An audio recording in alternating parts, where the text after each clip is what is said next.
और अब खबरों को जानेंगे विस्तार से, लेकिन उससे पहले आपको सीधे लिए चलते हैं यूपी के लखनऊ, जहां पर सीएम योगी आदित्यनाथ क्या कुछ कह रहे हैं, सुनाएंगे। कभी महर्षि वाल्मीकि ने भगवान राम के चरित्र को सामने रख करके तत्कालीन समाज की भावनाओं को आगे बढ़ने के लिए एक आदर्श चरित्र हम सबके सामने राम के रूप में रखा। लोगों ने कहा राम कैसे? उन्होंने कहा भाई देखो, धर्म का दूसरा रूप राम है, रामो विग्रहवान धर्म। इतना कह करके उन्होंने समाज की आंखों को खोल दिया।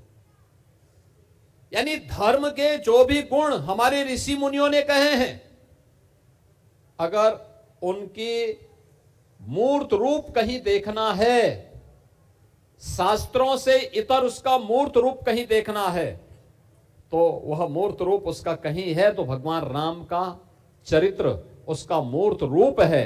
और इसीलिए उन्होंने प्रश्न भी वही किया था प्रारंभ में, और उसका उत्तर भी उन्होंने वही दे दिया कि राम ही वह चरित्र है, और इसलिए रामो विग्रहवान धर्म कह करके उन्होंने अपनी बात को कही थी।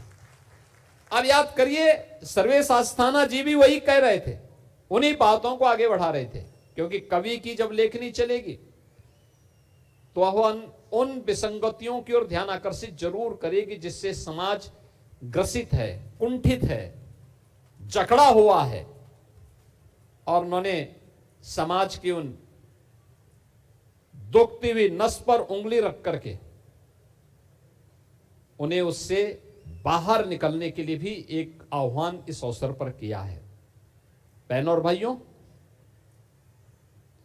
जब स्वर्गीय डीपी बोरा जी के बारे में हम चर्चा करते हैं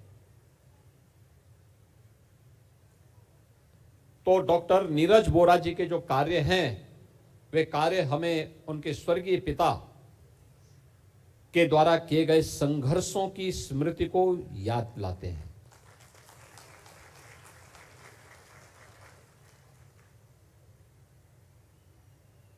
एक छात्र नेता के रूप में, युवा ऊर्जा के रूप में, लखनऊ विश्वविद्यालय के छात्र संघ के अध्यक्ष के रूप में, छात्र नेता के रूप में, एक संघर्षशील नेता के रूप में, समाज से जुड़े हुए दलित, वंचित और उन लोगों के आवाज को बन करके जो कहीं ना कहीं से पीड़ित थे। जब हम लखनऊ की बात करते हैं तो आज से 30 वर्ष पहले, 25 वर्ष पहले, 40 वर्ष पहले लखनऊ की छवि क्या थी, किस प्रकार का माहौल था? उस माहौल को कभी आपको कोई विस्तृत चर्चा करानी है तो श्री ब्रजलाल जी से उसके बारे में जरूर पूछिए। किस प्रकार का गैंगवार था, किस प्रकार की अव्यवस्था और अराजकता का केंद्र बिंदु प्रदेश की राजधानी लखनऊ को बनाने का प्रयास हो रहा था, और उसमें एक युवा नेता संघर्षों के पथ पर चलकर के अपना मार्ग प्रशस्त करता है।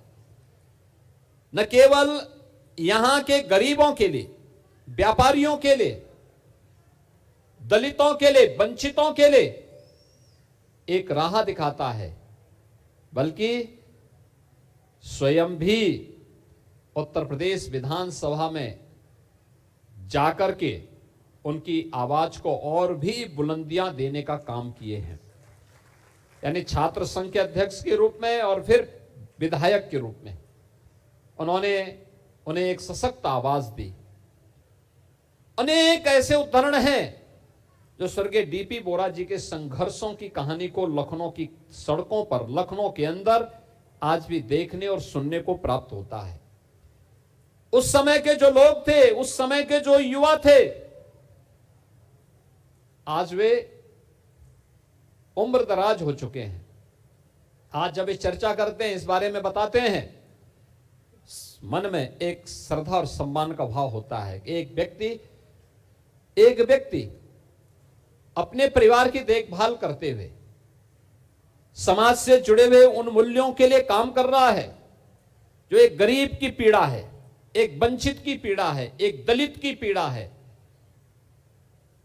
उसे शोषण से मुक्त वातावरण देने के लिए, उसको उसका अधिकार देने के लिए लगातार कार्य कर रहा है। और यह हम लोगों को लगातार उन कार्यक्रमों के माध्यम से देखने को मिलता है। बहनों और भाइयों, यही तो हमें इन महापुरुषों से प्राप्त होती है प्रेरणा। महर्षि वाल्मीकि का समय किस प्रकार का रहा होगा। आप जब उस पौराणिक कालखंड की चर्चा करते हैं,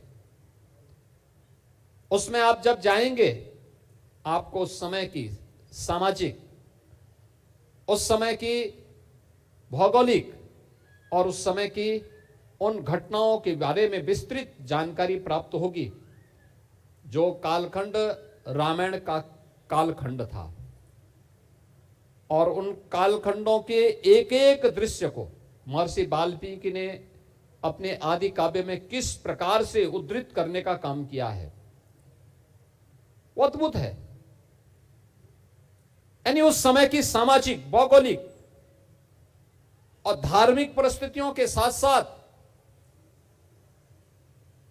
कोई कवि बोलचाल की भाषा में भी महाकाव्य रच ले और वो लोकप्रिय हो जाए।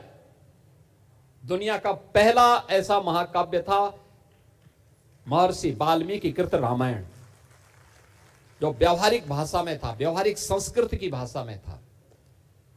और व्यवहारिक संस्कृति के साथ साथ उस समय की उन्होंने परिस्थितियों का उल्लेख जिस रूप में किया है, वनस्पतियों के बारे में, जीव जंतुओं के बारे में, यानी वाल्मीकि रामायण केवल हम लोग सामान्य रूप से जब चर्चा करते हैं रामायण की, तो सामान्य रूप से हम पारिवारिक चर्चा का विषय उसमें उठाते हैं, क्योंकि हम लोग परिवार के इर्द गिर्द घूमे रहते हैं, उसी से घिरे रहते हैं। लेकिन एक मनुष्य का मनुष्य के साथ, एक पिता का पुत्र के साथ या पुत्र का पिता के साथ, एक पति और पत्नी के संबंधों को लेकर के, एक गुरु और शिष्य के संबंधों को लेकर के, एक राजा का प्रजा को लेकर के, इन संबंधों को लेकर के तो चर्चा है ही, लेकिन एक नागरिक के रूप में हमारा अपनी वन संपदा के प्रति क्या दायित्व है, इसका उल्लेख भी याद करिए। जब माता जानकी का अपहरण होता है और भगवान राम उस समय वन में भटकते रहते हैं, तो उस समय वनों से भी प्रश्न पूछते हैं, वहां के पक्षियों से भी मदद मांगते हैं, उनसे भी प्रश्न पूछते हैं। और याद रखना, रामायण का पहला बलिदानी कोई हुआ था तो वह एक पक्षी हुआ था, गिद्धराज जटायु के रूप में। आप याद करिए, जब उस समय की सबसे बड़ी ताकत के खिलाफ, आतंक की ताकत के खिलाफ भगवान राम को युद्ध करना था, तो सेना अयोध्या और जनकपुर से नहीं गई। सेना गिरवासी वनवासियों ने मिलकर के भगवान राम के साथ खड़ी की, उनके साथ मिलकर के। अभी यहां पे डॉक्टर नीरज बोरा जी कह रहे थे, यहां पे गोमती नदी के एक ब्रिज, एक पुल के बारे में। आज एक पुल बनाने को लेकर के जनप्रतिनिधि संघर्ष करते हैं, उसके लिए उनको बार बार जाना पड़ता है, प्रयास करना पड़ता है। लेकिन उस समय 100 योजन का सेतु बंध का निर्माण बानर और भालुओं की मदद से भगवान राम ने समुद्र में कर डाला। आप सोचो, सेना इस पार से उस पार जाए, जो लोगों के लिए कल्पना थी, समाज का संगठन होगा तो उसका परिणति ऐसे ही होगी। असंभव होने वाला काम भी हमारे लिए संभव हो जाएगा। श्री राम जन्मभूमि आंदोलन के दौरान और उसके उपरांत, जब भगवान राम का भव्य मंदिर का निर्माण रामलला के विराजमान होने के बाद बना, हम लोगों का ही प्रयास है उस मार्ग को और उस समय की वनस्पतियों का संग्रह हो और उन्हें अयोध्या के साथ साथ इस पूरे